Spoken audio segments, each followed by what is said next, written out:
सुहागपुर में शोभापुर प्राइवेट कंपनियों द्वारा धोखाधड़ी जैसे मुद्दे दिन प्रतिदिन बढ़ते ही जा रहे हैं। ऐसा ही कुछ सामने आया सेमरी हरचंद, जो नर्मदापुरम जिले के सुहागपुर तहसील अंतर्गत आता है। यहाँ के एक व्यापारी हरीश महेश्वरी द्वारा बताया गया कि 2023 में पूसा बासमती धान लगभग 3200 से 3500 क्विंटल खरीदी गई, जिसके रखरखाव की जिम्मेदारी Arya collateral warehousing private limited Noida को बतौर 1 साल की लिखा पढ़ी के बाद सौंपी गई। संपूर्ण दस्तावेजों के साथ व्यापारी हरीश द्वारा 3200 से 3500 कुंतल धान के ऊपर 1 करोड़ रुपए से ऊपर फाइनेंस करवा के उन सभी का पैसा समय पर दिया।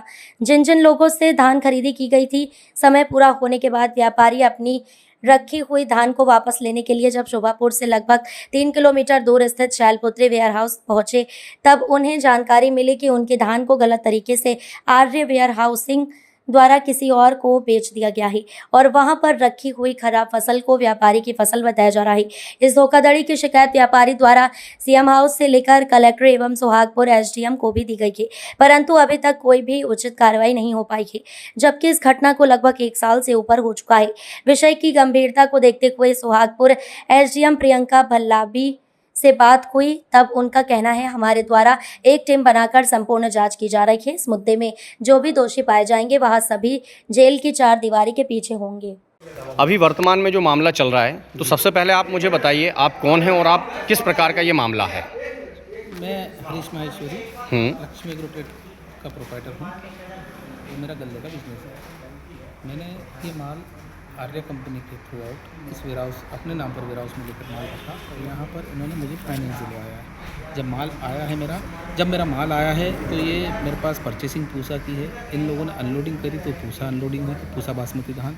और जब इन्होंने मुझे फाइनेंस करवाया, WHR बना के दी, तो वो भी पूसा बासमती की। उसी के आधार पर इन्होंने बैंक और इंश्योरेंस वालों को पूसा बासमती से मुझे फाइनेंस दिलवाया। अच्छा, अब आप क्या चाह रहे हैं इस मामले में? अब इस मामले में ये हुआ कि जब मुझे ज्ञात हुआ करीब 10-12 महीने बाद इनके नोटिस आया कि भाई आप माल उठाइए और अपना पैसा जमा करिए, तो मैंने एक छोटा सा अमाउंट से शुरुआत करने की सोची। 2,75,000 मैं ब्याज से जमा किए, तो मुझे माल भी नहीं दिया गया। और जब मैंने माल की सैंपलिंग करके बाज़ार में चेक कराया तो यहाँ पाया गया कि माल पूरी पूसा है ही नहीं। मतलब आपने यहाँ पर वेयर हाउस में पूसा बासमती रखी हुई थी? जी। लेकिन जब आप लेने के लिए आए, हाँ, तो वहाँ पर पूसा नहीं निकली और पूरी संरक्षण इनके उसमें हुआ, क्योंकि इस गोडाउन का रखरखाव, ताला, चाबी, बीमा, सारा संरक्षण आर्या कंपनी के पास है। ठीक। जैसे फाइनेंस होता है तो डायरेक्ट बैंक हमको पैसा नहीं देती, थ्रू आउट थर्ड पार्टी की देती। थर्ड पार्टी आर्या रखरखाव, बीमा, इंश्योरेंस, सारी जिम्मेदारी उसकी होती, क्या क्वालिटी खाली। अच्छा, आपकी फर्म का नाम क्या है? श्री लक्ष्मी एग्रोट्रेड। कहाँ की फर्म है आपकी? सेमरी हरचंद। सेमरी हरचंद जी।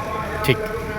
आप क्या चाहते हैं इस मामले में? अब भाई मेरे साथ जो भी हुआ है कि अगर पूसा पे मुझे लोन दिया गया तो मैं बैंक का लोन देने के लिए बोलने को तैयार था। जब मैंने बोला कि पैसे जमा भी किए मैंने और मुझे पूसा नहीं मिली, तो अब कह रहे हैं कि आप पूसा उठाओ, नहीं तो डिफरेंस का पैसा। तो इन लोगों ने 70 लाख रुपये में किसी अन्य पार्टी को माल बेच दिया है। और आज ही मुझे पता लगा है कि पार्टी और कोई नहीं, इनकी sister concern firm Arya tech है। न कि इन्होंने, अगर मैं बैंक करप्ट हो गया हूँ, अगर मैं डिफाल्टर हो गया हूँ, NPA हो गया मेरा अकाउंट इनकी नज़र में, तो वो ऑक्शन में जाना चाहिए। ठीक। ये ऑक्शन नहीं कर रहे हैं क्योंकि यहाँ पूसा है ही नहीं है। ठीक, जल्दी इस मामले की जांच होगी